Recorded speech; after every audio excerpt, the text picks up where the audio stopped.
Welcome back to What's Going On. What's going on this week? So much. And let me get straight down to the panel, because what a panel we've got. On my left here, we have Rogue Best, best-selling author. Thank you. We have Emma Seisman from the Brain Charity, and Craig L.W., musician, amongst many other things. First story, well, it's all they're talking about on the telly today, I've noticed. It's that job, manager of England, and he's gone. Well, he only just came, and now he's gone. What's going on? Sport doesn't seem to be very sporty these days to me. I'm looking at you three, wondering who's the most sporty amongst you. Craig. It's definitely not me. Mind you, occasionally go for a swim, but that's about it, you know. But football. And what about this guy? You've heard about it, I'm sure. Well, not really. It's a sting. One of those newspaper stings where we go in dressed as Arabs or other races are available. And we try and get you to say something on camera so we can then go and get you fired. Why is it that all you have to do is go in dressed as an Arab and everyone tells you everything?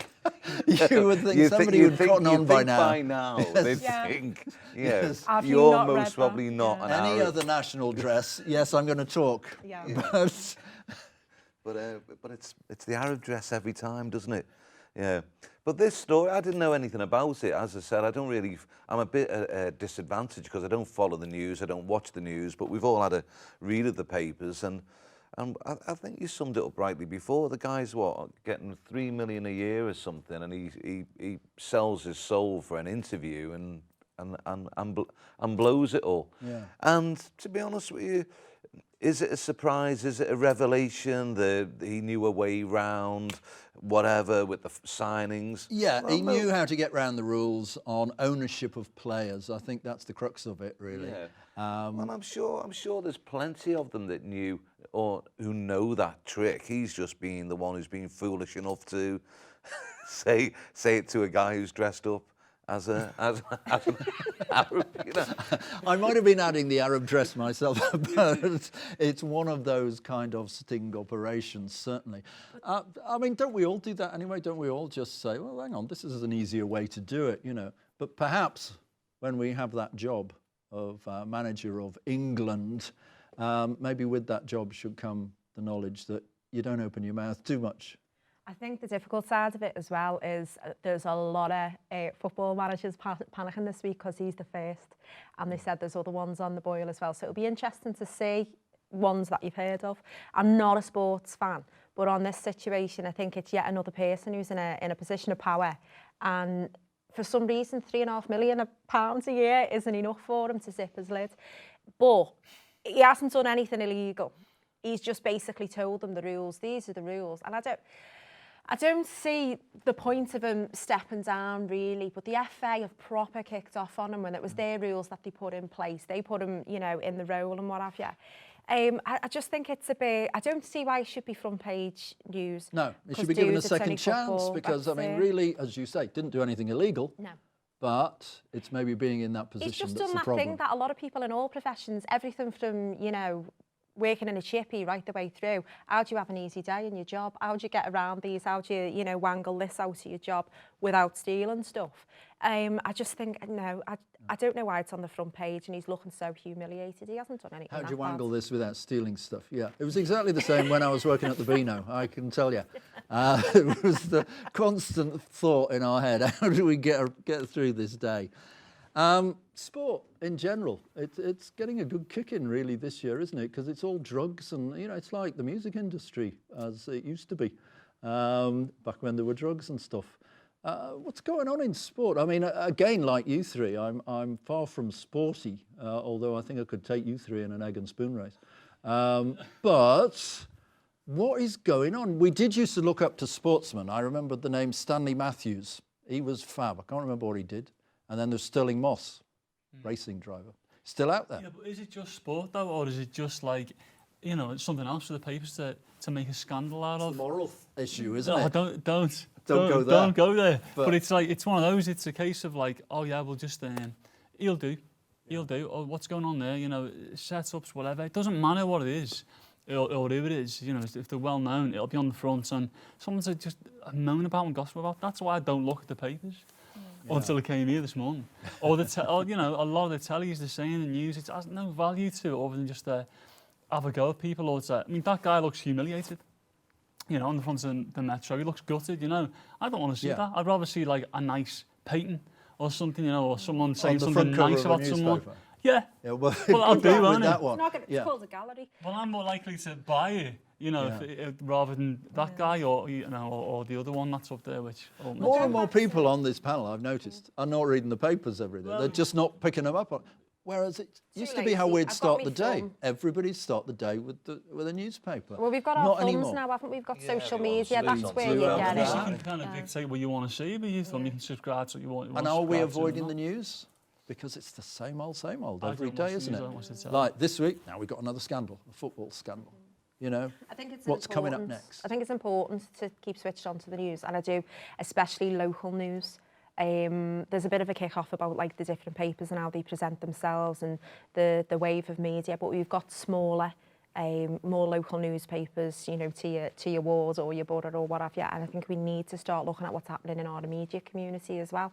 But I think social media news, you get the feedback of people who are reading it straight away. So if you're on Facebook and somebody puts, you know, that news story up, you get a selection of different people who aren't paid, you know, to put that news across. So I think that's a good way of getting a bit of balance. It's also hilarious to hear some people, you know, some of their kinds of perspectives on it.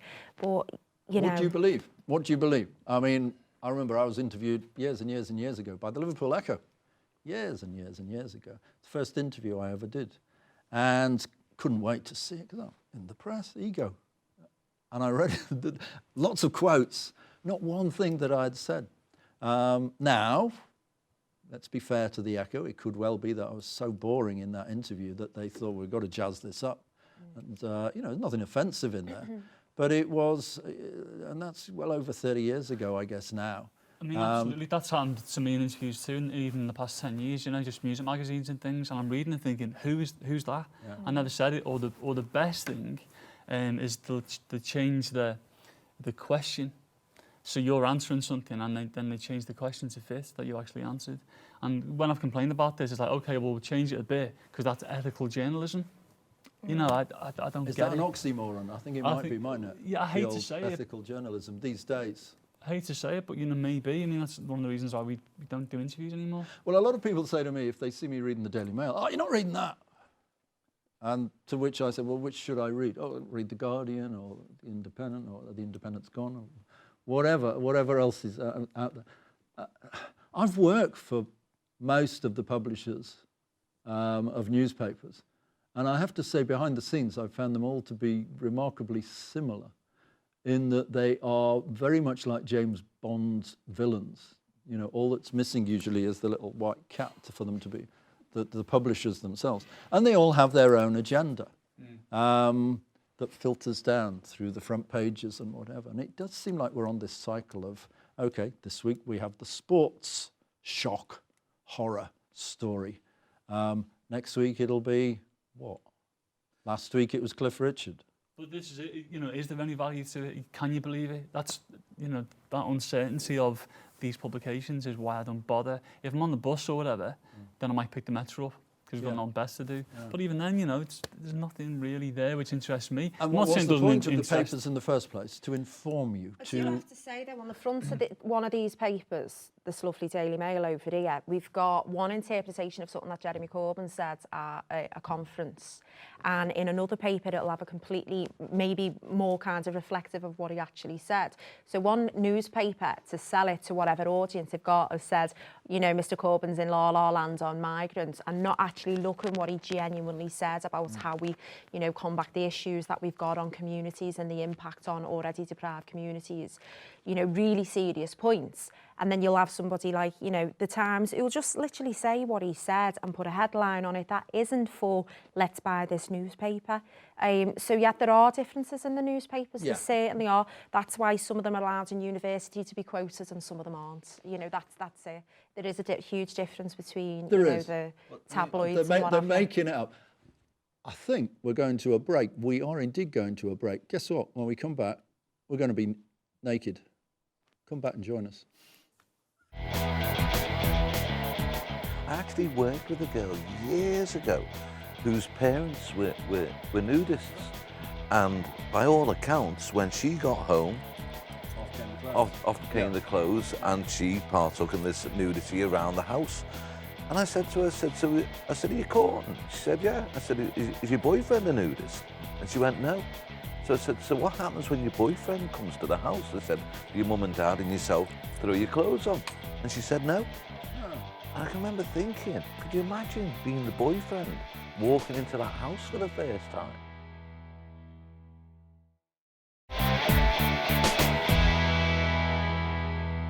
Welcome back. Yeah, fully dressed. Because we're in Liverpool, not Paris. If we were in Paris, we would be naked. There's a new place in Paris that's opened up. And what they're saying is that every city, every town should have a nudist area. Is it about time? Thinking back to my teen years, I think that would have been a great idea. I'd have certainly been signing up for that one. I'm not in my teen years now, so I don't know. I'm in two minds. I fluctuate. Rogue, have you been a nudist in your time?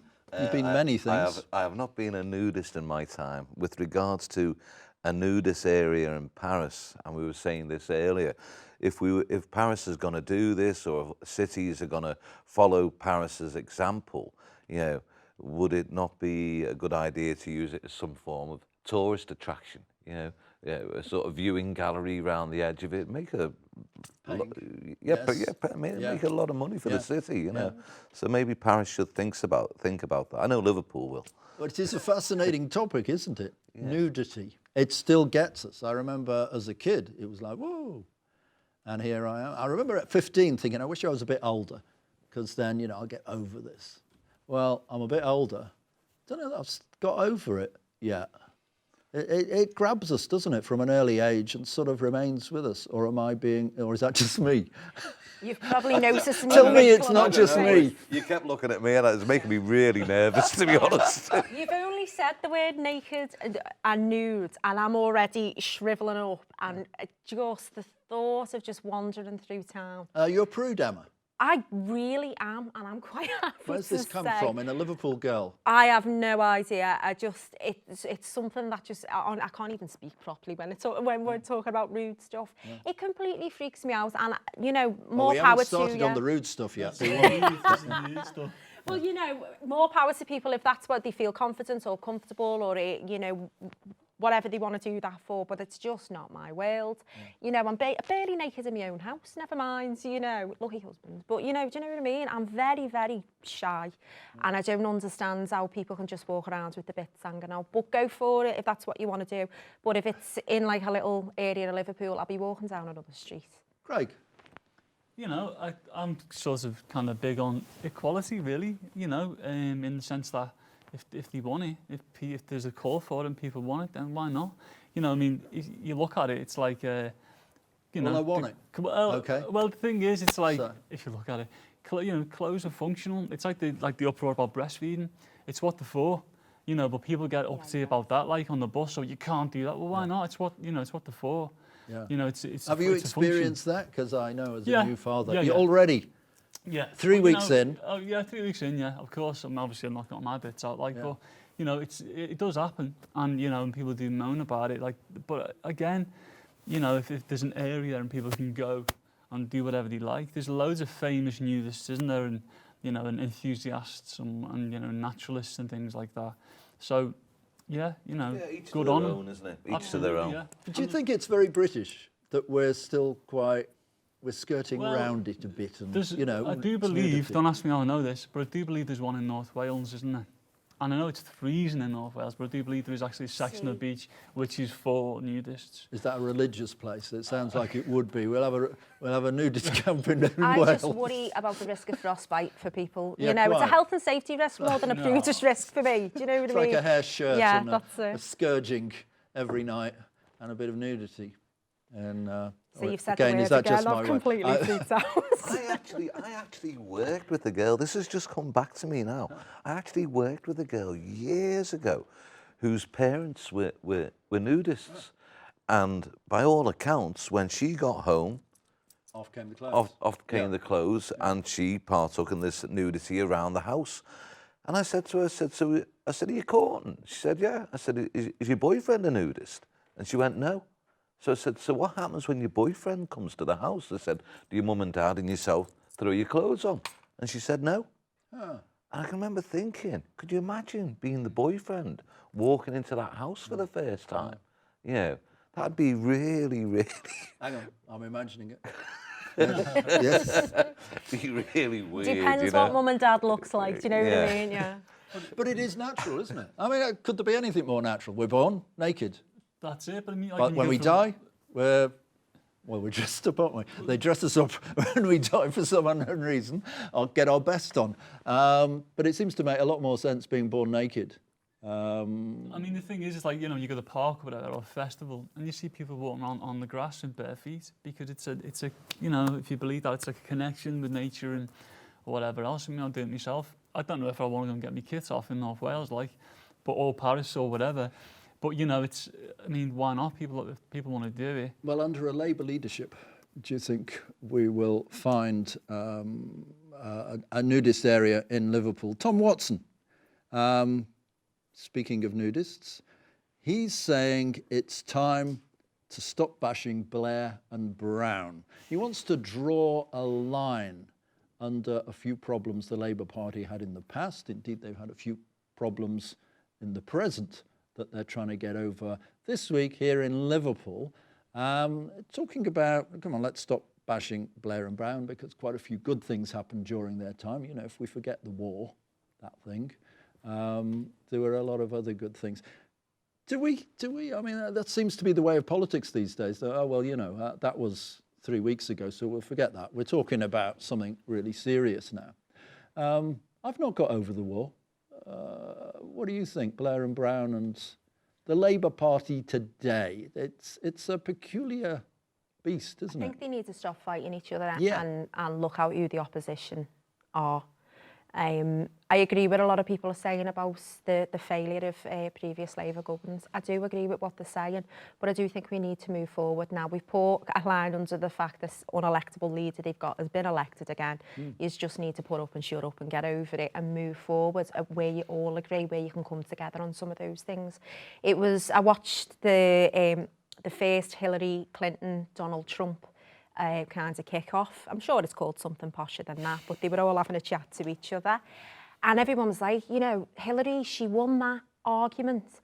And I watched the whole thing and I'm thinking, I can see what she's saying against him. I can see how she's criticised him. But it was only broken biscuits of information about what she's going to do as a leader for the country. We're getting into this kick-off merchants of a politics. And I understand we do need to fight. We do need to stand up. We do need to shout, lift banners, all that kind of stuff. But we also need to talk about exactly what changes we're going to make, rather than just mock the person for waving a flag and saying, this bit of our country is rubbish, what can we do to fix it? Rather than mock that person. But we can't ignore what happened in the past. Oh no, you And can't ignore it. Draw that line. That No, they've well, especially been when there's banging on legal action being taken against it. So you can't draw the line into huge things where people lost their lives. But what I'm talking about is the kind of, we say Blairites, but I don't think they are Blairites. I think they're a more central / right-wing version of a Labour politician. And that's, you know, I stand by that. And the trying to hint towards, you know, true socialism and left-wing as being kind of militancy and political correctness gone wrong. No, actually what we need to do is find the common ground and research, have a little think of what socialism was supposed to be. Rogue, what's it mean to you? Are you a political beast It means person? absolutely nothing to me How sad is that? whatsoever. It means absolutely nothing to me whatsoever. You know, I mostly outrage, you know, people by saying this, but I really don't care, you know, because they all just seem as bad as each other, and the promises are always made, and then once they're in power, everything that they're supposedly going to do, there's a reason why it didn't happen, this didn't happen. Now, with the best intentions, I was going to do that, but this has happened, so that's not going to happen. And then it just all starts again, doesn't it? Yeah. They're bickering, bashing them, they're bashing them. I just find the whole thing really boring. Meanwhile, over in Syria, there's a little charred boy sitting. Now, there you go. there you go. Is anybody talking about him? Remember him? He was cute, wasn't he? Apparently he's been offered a home in America, which I think is very heartwarming. Unlike the thousands of other kids who've got legs blown off and part of their head missing, who haven't been offered homes in America. Craig, what do you think? I've got to agree with Rogue, to be honest, because you know, not to discount what Emma's saying, but yeah, it's the same old, isn't it? Really, Same old. You know, I'd like to think that generally people get involved in politics to kind of represent people, but the more and more you see it locally as well, it's like smash and grab. You know, people it's like a career for them and what they can get from it. I certainly don't feel represented at any point in my lifetime by the government. I don't see eye to eye. You know, a lot of it gets dumbed down as well, just into, it's like adverts. You watch an advert, it's always simple, quick, easy. It's like the brainwashing thing. Again, if you look into the politics, it sounds like that too. Couldn't agree more. We're back in seconds with the Beano. My kids are teenagers now, but when they were a little bit younger, they like quite sinister stuff. They like... Beano was pretty sinister Yeah, in the but 50s. you're talking Pretty about, like, dark. my daughter went through like a early teens, 12s, 13s, 14s, and it was all Twilight to go, so everything was a little bit kind of vampiric and gothy. I think Beano's awesome. I know my brothers absolutely love the Beano, but I don't know whether it fits in. No. I really don't. Hi, I'm reading a maths book behind the Beano. The Beano, it's in the news. It's a whole new look. Awesome, 100% funny from now on, they promise us. The Beano, it's nearly 80 years of age. I read it when I was a kid. I think my dad read it when he was a kid. So it goes back a bit, still going. The only difference is it now costs £2.50, whereas it cost twopence when I was a boy. Did it help me want to read? You bet. It was great. It's an incredibly exciting magazine to buy every single week for twopence. I got sixpence pocket money. So I could buy this, and I could buy some licorice and some midget jams. What a world I grew up in. Rogue, were you a comic book reader? Were they important to you as a kid? Obviously, I knew what the Beano was, but it wasn't something. It wasn't something I read. You know, I always felt that was like, you know, Was for it the frowned upon by yeah. your Well, I folks, don't know. I or- just felt it was for like the rich kids, you know, with the licorices and gem sweets and whatnot, you know. So, The upper classes, the Crosby. I wouldn't read it, you know. The middle classes. You were looking up at us, at me with my Beano. With your Beano. Yeah. Fantastic. Well, I was reading it because I guess I thought it brought me down to the working classes with the Bash Street kids. So it's like a middle It ground. was, wasn't it? So I could see how the other half lived. Maybe that was from my palace in Blundell Sands, Crosby. What about you two? You have the look, I have to say. You must have been reading the comics. A little bit. Yeah. But I've never been like an expert on them. So I liked like your Marvel stuff and what have you. I liked a bit of 2000 AD. Anytime someone talks about comics though, I just remember Kerrang magazine and Pandora Peroxide, and that all sticks in my head with comics. Yeah. But the Beano, no, it didn't. It seemed very boy friendly. And obviously I'm dead feminine and all that. It just wasn't my thing. Don't laugh too There's a loud. touch of many of the minx about you, I have to say. I'll barrel the there you peril. go. But Craig? Well, yeah, you know, I didn't read the Beano, but like I did enjoy comics as a kid. You know, the strips in Doctor Who magazine went bad, Tim. I don't know if you've seen any of those. I saw a They few. were all right. Yeah, but like Beano wasn't really for me. Like Emma said, like 2000 AD and stuff like that. More the sci-fi end of things was what interested me. Illustrations, the worlds. But I think it's good though for kids. You know, if it can hold kids' attention now, and it's colourful and it gets them drawing and it gets them. It was frowned upon laughing and back in the whatever. 50s by a lot of people. They felt there was a feeling that it would turn kids into juvenile delinquent, which, as you see, it works. And I like that as a little boy growing up on Merseyside. That was kind of cool. I don't think it's looked on in that way anymore. I think, you know, grandparents and parents alike are more likely to be buying this for their kids than perhaps the kids themselves, whereas it would be something that I would spend my money on because I think there was a level of coolness attached to it back then. It's very subversive, the kind of stuff you found in the Bash Street Kids and Dennis the Menace. Is it something, I don't know, is it something the kids in today's society are going to go for? Because they've got access to so many things, haven't they? But so did we. Yeah. Face it, by comparison to our parents and grandparents. In what respect? We had the telly, we had the wireless, we had movies that we could go and see every, you know, that didn't cost a bundle. Yeah. So we had four quite channels. a few things. 4 channels. Two. When I was, 2. yeah, Oh, well, there you go.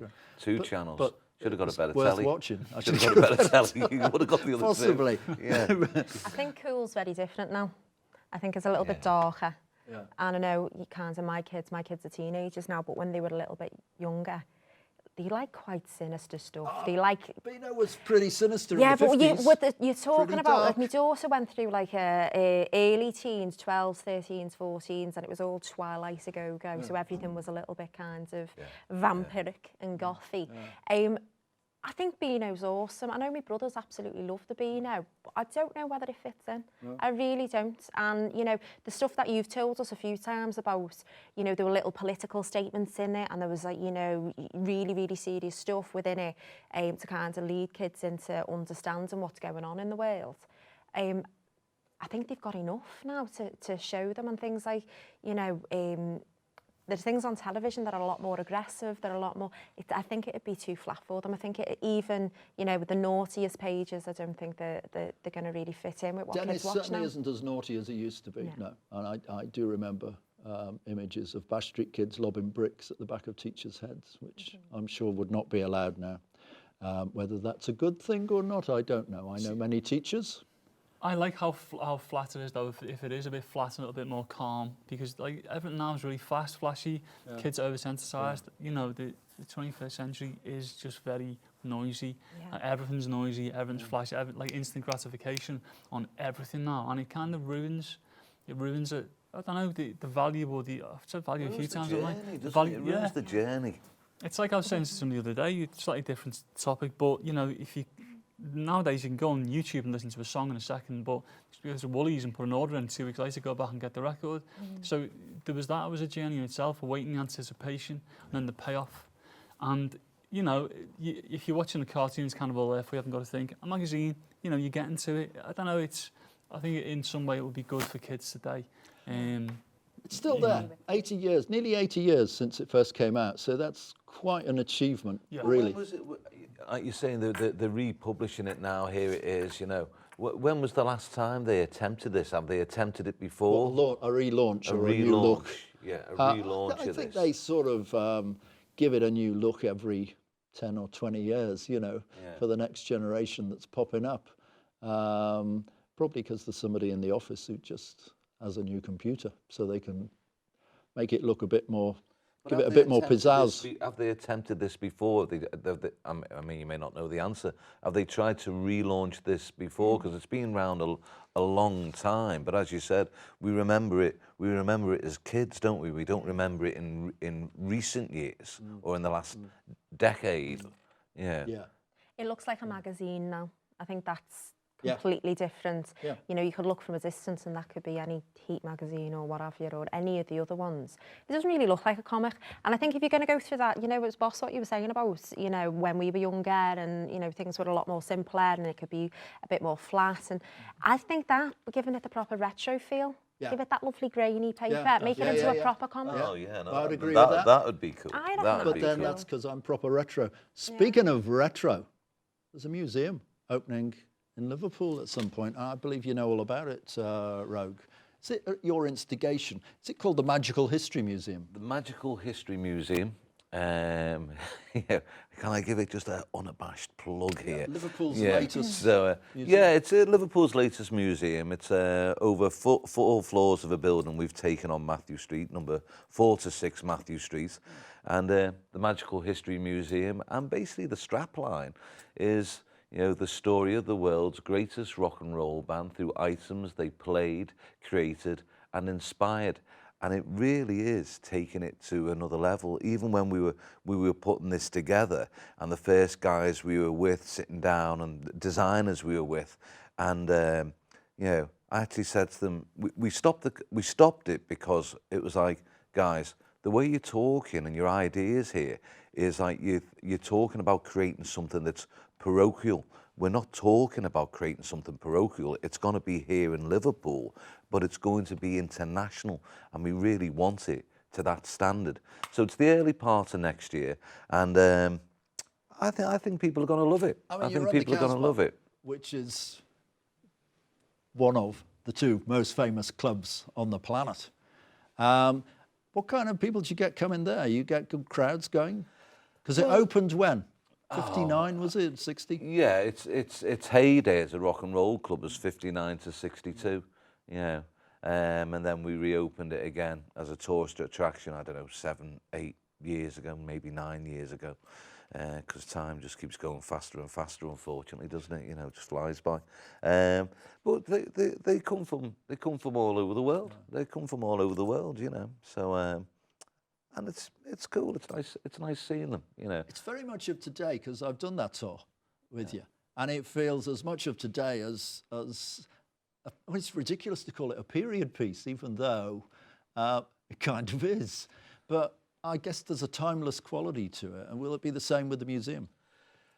The thing that we do at the Casbah is, and I'm not knocking anything else here, is basically it's real. It's as it was. You know, yeah, there's a few little additions, a few little extras for you to see, but it's real. It's as it was.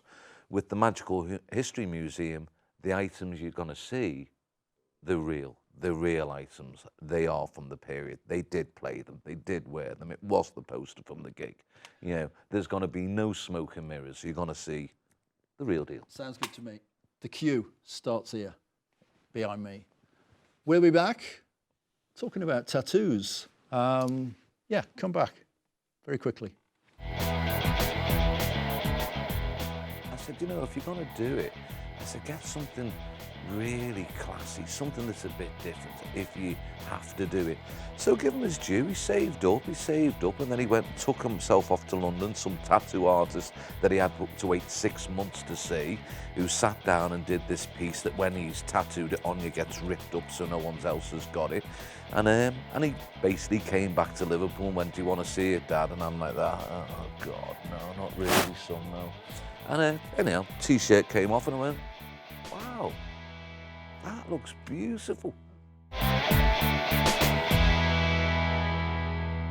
Hi, are you sitting there covered in tattoos in your naked state? Tattoos. Didn't used to see a lot of them when I was growing up, but now they're absolutely everywhere on absolutely everybody. I think the Queen got one last week. Tattoos, where do you stand on tattoos? What do you think about tattoos? If you're hiring somebody, because this is the story today, would you hire them if they walked in with what are known as sleeves? Drawings of all sorts of characters, from Queen Boadicea to Spider-Man. Would you hire that person? Or would you be shocked and stunned and think, oh, the public should not see this? Rogue, how many tattoos have you got? I haven't got any tattoos Not one. whatsoever. Tim, yeah, I can't tell that story. I can't tell that story. But no, really, I have no tattoos. But my son does. Right. My son's tattooed, and when Were you shocked? Did he come and ask your permission? no, they don't ask you permission to do anything these days, do they? You just find out afterwards, you know. I'm just, okay. No, he didn't ask my permission. He told me he was going to go and get it done. And I just said to him, I said, you know, if you're going to do it, I said, get something really classy, something that's a bit different if you have to do it. So give him his due. He saved up, and then he went and took himself off to London, some tattoo artist that he had to wait 6 months to see, who sat down and did this piece that when he's tattooed it on you gets ripped up so no one else has got it. And he basically came back to Liverpool and went, "Do you want to see it, Dad?" And I'm like, "That, oh God, no, not really, son, no." And anyhow, T-shirt came off and I went, "Wow, that looks beautiful." Yeah. So, hey, tattoos, it's a personal thing. If you like them, I don't dislike them. Yeah. I don't dislike tattoos. Yeah. I just don't want one. Yeah. Yeah. Yeah. But I don't dislike them. Would it affect me employing somebody? No. If you went to get your hair cut and the lady with the scissors or the man with the scissors, suddenly you see, oh, he's covered in tattoos. Would you flinch? No, I don't think so. Don't think it. Emma, oh my gosh, what's that on your wrist? Scribble. It's with a felt Russian tip pen. doll. It is, it is. I love tattoos. Yeah. I really do. Did you have to fight for them? No. Because you're a youngster. I mean, a No, youngster no, on I'm this not panel. really. I'm not young. Your parents were okay with this? Well, Johnny Walk, my daddy, he's got tattoos anyway. I love his tattoos. They're really, really rubbish. They're great. They're proper old school from when he was over in Germany in the forces when he was a young lad. So they're typical kinds of, army ladies. tattoos. No naked ladies. He's approved just as much as I am. Can tattoos be vintage? Would you describe as tattoos They do. as They call them vintage? something neoclassic or something like that. They're absolutely beautiful. And I like the fact that some tattoos can be horrible. I think that's great. I think it's hilarious. And I think it's awesome that somebody goes, "I like that picture, I'm going to stick it on me." It's literally as simple as that. I find, watching the tattoo programs on television, I find them fascinating because people have got all these emotional reasons of why they've, chosen a particular tattoo. And that's great. I don't. If I think something's a pretty picture, sometimes I want it scribbled on me. That's literally. Can I ask you about the Russian doll there? Yeah. How old were you when you got that? I many think I was years about ago? 28 when I got that. Okay. Yeah, I wasn't. So a short time ago. Yeah. What, Do you ever 10 years look at it and get fed up? I just know many of the drawings I've done down Mm-hmm. time. If I see them again, I shall run script. Luckily, they're not on me. Mm-hmm. So I don't know that I could choose a piece of art that I'd actually want on me forever till I drop. Is there not the fear of... No, not at all. Russian dolls, I've been besotted with Russian dolls since I was a little kid. I just think they're pretty. It's a classic shape. It's beautiful. I could get a Dalek in that case, I guess. I think you could. I think you'd like your Dalek. And I've got quite a big one on my arm, and it's a peacock, and I've always liked peacocks. I'm not going to suddenly wake up one morning and think a peacock's ugly. Do you know what I mean? So it's like, it's whatever reason. I'd worry if people were doing names and, statements and quotes and stuff. And again, I don't disagree with it. It's, whatever flicks your switch. But it's like sometimes, different names go out of our heads, or we start disliking people, or, dodgy things can happen. So, yeah, names I'm not a big fan of. Would you say that tattooing was addictive? Because most people I know get one, and then that's it. They're starting to appear everywhere. Was that the plan, to get one and then...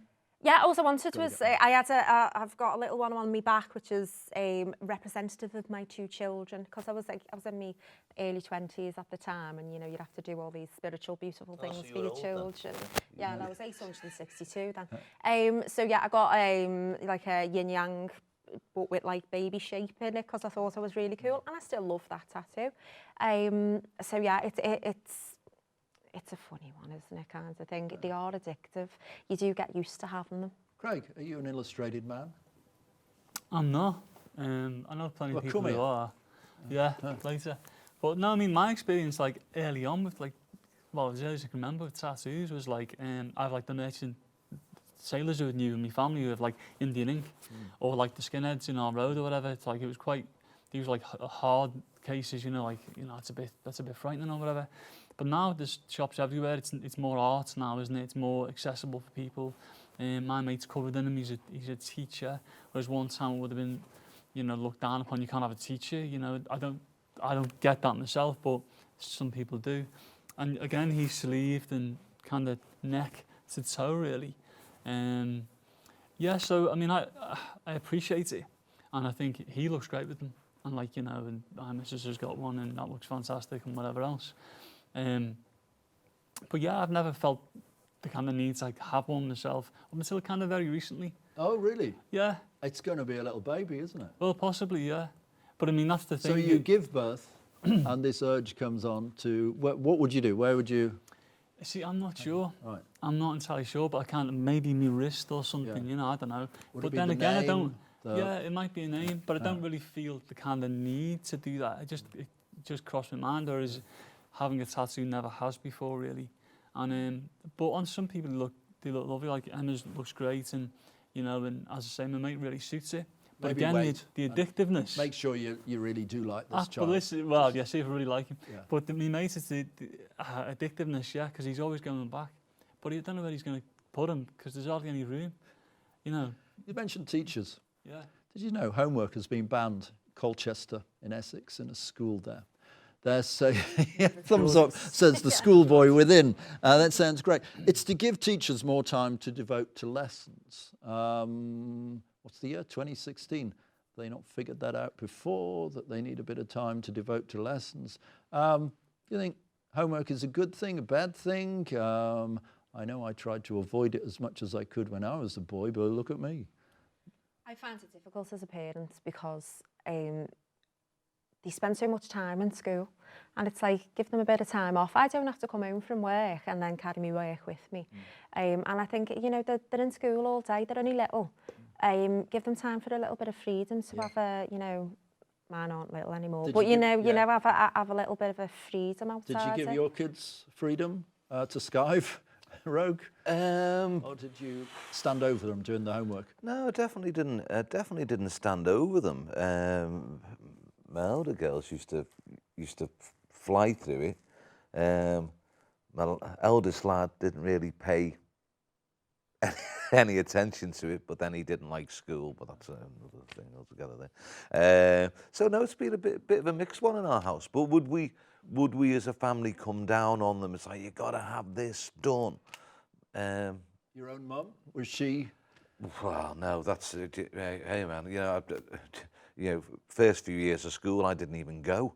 You know, that's no, that's true. I didn't go, and then it was something like second year junior. This is showing all right. Second year juniors, they discovered that I couldn't actually read, so that was another thing. Then obviously I did discover how to read. So no, for many years, the beginning of my life, I didn't go to school. And no one seemed to come looking for me. Right. That was the mad thing. No one seemed to come looking for me. Old school truancy was awesome because, you know, I was a persistent truant. I had a tiny amount in school, and then a head teacher said that they were going to expel me. I didn't have to pretend to go to school anymore. So yes, You were expelled, Okay, surely. I was suspended. Oh, you were suspended? Yeah, I wasn't Good. expelled. But the thing is, I mean, like I was playing gigs at like 14, so Yeah. you know, it's like 3-4 nights a week, and me, I used to skive off on his Vespa. So your You know, education went in a totally different area Well, too. yeah, it was kind of, to be honest, I probably shouldn't say this if he's listening out there, I won't say his name, but my music teacher almost encouraged me to do that, because he said, Thingy. well, Yeah. that's where Mr. Thingy, Yeah. he knows who he is if he's watching. But, you know, it was kind of, you know, off the record, kind of, you know, that's playing gigs at that age and encouraging that, you know, the music was pretty good. Fantastic. Homework took a back seat. So no homework and truanting, that seems to be what we're suggesting, children. Come back and join us next week for more news and figure out what's going on.